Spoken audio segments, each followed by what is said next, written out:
పాలమూరు అరుదైన పుట్టగొడుగులకు కేంద్రంగా మారింది. వివిధ రంగుల్లో విభిన్నమైన ఆకారాల్లో పుట్టగొడుగులు ఆకట్టుకుంటున్నాయి. అమెరికా, యూరప్ ఖండాల్లో పెరిగే పుట్టగొడుగులు పాలమూరు నేలల్లో ప్రత్యక్షమవడం ప్రాధాన్యత సంతరించుకుంది. అరుదైన పుట్టగొడుగుల ప్రత్యేకత గురించి మనము తెలుసుకుందాం.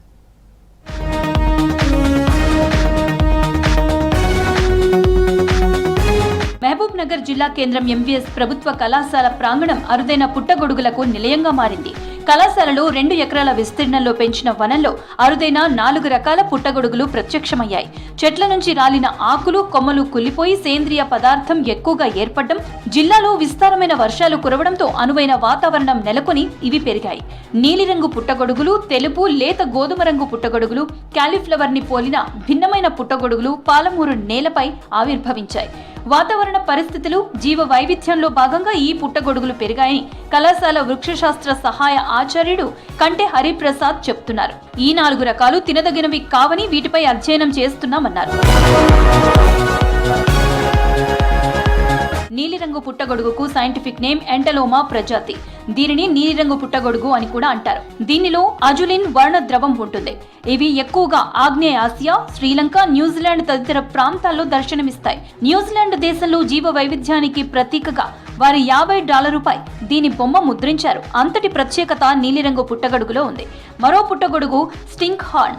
ఈ శిలీంధ్రం ఫాలస్ ప్రజాతికి చెందింది. దీనిపై ప్రత్యేక ఆకారంలో మ్యూకస్ ఉండటంతో ఆకర్షణీయంగా ఉంటుంది. కుళ్ళిన మాంసం వాసన వెదజల్లుతూ ఉంటుంది. ఆఫ్రికా, దక్షిణ అమెరికా, మధ్య అమెరికా, ఆసియా ఖండాల్లో ఈ జాతులు కనిపిస్తాయి. క్యాన్సర్ వ్యాధి నిరోధక లక్షణాలు వీటిల్లో ఉంటాయి. మూడోది కాలీఫ్లవర్ పుట్టగొడుగు. దీని శాస్త్రీయ నామం పోడోసైఫా పెటలోడన్. ఇది పూల రేకుల్లా విచ్చుకుని ఉంటుంది. తెలుపు, లేత గోధుమ రంగులో కనిపిస్తాయి. దీన్ని రోసెట్ ఫంగస్ అంటారు. న్యూజిలాండ్, పాకిస్తాన్ లో పెరుగుతాయి. ఈ పుట్టగొడుగు యాంటీవైరల్ ప్రభావం చూపుతుంది. డెడ్ మ్యాన్స్ ఫింగర్, జైలేరియా స్పీసీస్, ఇవన్నీ కూడా ఇక్కడ దొరకడం మాకు అంటే తెలంగాణ ప్రజలకు ఈ మహబూబ్ నగర్ ప్రాంతంలో వీటిని చూడడానికి అవకాశం కలిగిందని చెప్పవచ్చు. పోషకాలను భూమిలోకి పునఃచక్రియం చేస్తాయి. కాబట్టి ఈ పుట్టగొడుగులను మనం ఏం చెప్పొచ్చు అంటే ప్రకృతి పారిశుద్ధ పనివారు అని కూడా చెప్పొచ్చు. ఈ పుట్టగొడుగులు పర్యావరణానికి, జీవ వైవిధ్యానికి చాలా ప్రాముఖ్యమైనవని చెప్పవచ్చు. ఈ పుట్టగొడుగులు అన్నీ కూడా తినేవి కావు. ఇక్కడ మనకు కనిపించినవి అన్నీ కూడా విషపూరితాలు ఉంటాయి. కాబట్టి ఇవి తినడానికి పనికి వస్తాయని చెప్పడానికి వీలు లేదు. కొన్ని అరుదైన పుట్టగొడుగులు మాకు కనబడ్డాయి. తర్వాత అవి సార్ తీసుకొని నెక్స్ట్ తరాలకు దానిపైన రీసెర్చ్ చేయడానికి మాకు కొంచెం అవగాహన కల్పిస్తున్నాడు. దానికి మేము ఎంతో ఇప్పటికీ 4-5 రకాలు కనబడ్డాయి. కానీ మిగతావన్నీ కామన్ స్పీసీస్ కనబడ్డాయి. కానీ ఇవి మాత్రం ఒక 4-5 టైప్స్ మాత్రం రేర్ స్పీసీస్ కనపడ్డాయి. అందులో ఈ కోరల్ మష్రూమ్ ఒకటి, తర్వాత ఎంటోలోమా అనే ఒక మష్రూమ్ ఒకటి, తర్వాత స్టింగ్ హార్న్ అనే ఒక మష్రూమ్ ఒకటి. ఇవన్నీ బాగా రేర్గా కనబడే మష్రూమ్స్ కాబట్టి మాకు అవగాహన కల్పించడానికి బయటికి తీసుకొచ్చింది.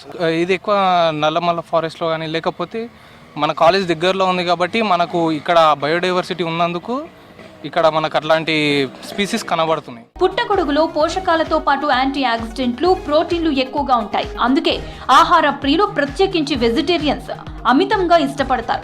వీటిలో అనేక రుగ్మతలను, అనారోగ్య సమస్యలకు పుట్టగొడుగులు మెడిసిన్లా పనిచేస్తాయి. అయితే అన్ని పుట్టగొడుగులు తినదగినవి కాదంటున్నారు శాస్త్రవేత్తలు. విషపూరితమైన పుట్టగొడుగులు కూడా ఉన్నాయని, ఆహారంగా తీసుకునే ముందు తగిన జాగ్రత్తలు తీసుకోవాలని సూచిస్తున్నారు.